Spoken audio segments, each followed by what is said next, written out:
PR can be scary, but it's also a lot of fun. Editors are real people and they want to tell your story. So our role and your role is to help them tell that story.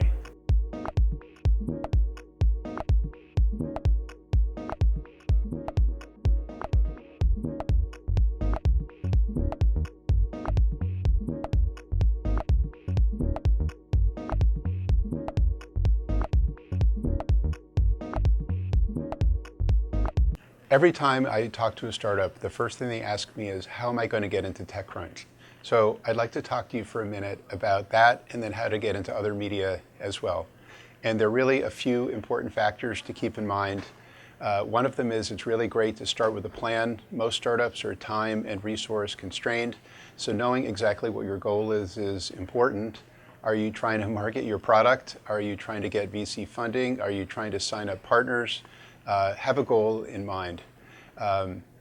It's very important to have adequate time because a critical thing to do is to build relationships with editors. So you need to know what areas editors are covering. Are they covering your area? And it's important to make certain they are.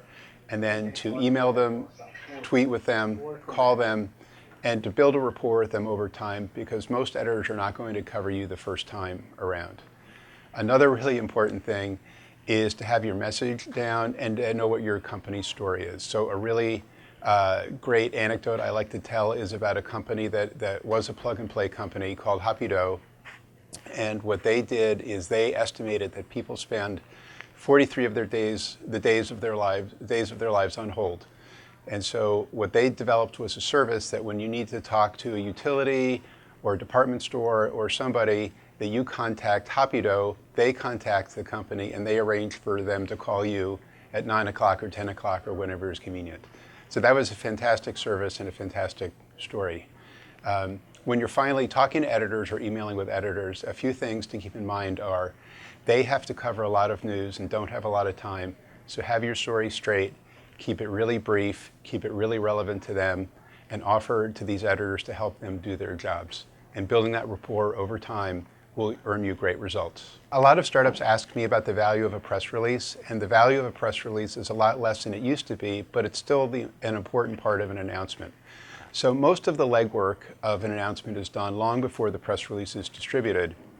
What we often have our clients do is as much as a month in advance, start to contact editors, ask them if they're willing to talk to you with a non-disclosure agreement so they won't run your story before you're ready to have them run the story.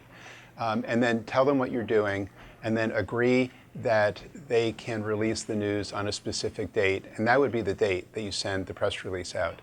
And the goal of that strategy is on that announcement day, you already have 5, 6, 7, as much as 20 pieces of coverage happening the day the release goes out. So you've already achieved about 80% of your goal before the release is even public. So the value of a trade show is really important for startups because it's the type of thing when 20, 30, 40 of your most important editors can be in one place at one time. So it's a great opportunity to meet with them one-on-one over whatever number of days the trade show lasts. So what we typically recommend is as much as 2 months in advance, get the list of editors who are going to be at the trade show and start talking to them then, and also set up meetings with them. Because the worst thing that can happen is that you're going to a trade show, there are a lot of great editors there, but they're already booked up because you waited too long to get in contact with them. The best program, which sometimes can be beyond the resources of a startup, is to combine public relations, so getting coverage in print and online and through social, with advertising. And advertising can be anything from a bus to in a movie theater to on radio to on TV. That's the best. But we have a few clients who do advertising, and a couple of really fun approaches that often get overlooked are bus and our radio and our movie theater. So think about a movie theater for a minute. You've got maybe 1,000 people who are a captive audience. There are a lot of studies that show that stores that, for example, that are a 10-mile radius of a movie theater have a pretty significant bump in sales when they advertise in that local theater. Well, certainly they ought to use their blog, and they certainly should use social media as a tool to tell their story. There are other fun ways to tell their stories now, too. Prezi is one approach that we have some of our clients use. Another is infographics, and editors love infographics because it tells a story in a way that can accompany another article that they're putting together, and it's basically no work on their part. Like all other types of media, PR-focused media are highly fragmented today. Obviously, there's still print, there's still online, there's broadcast, there's cable, there's different types of social.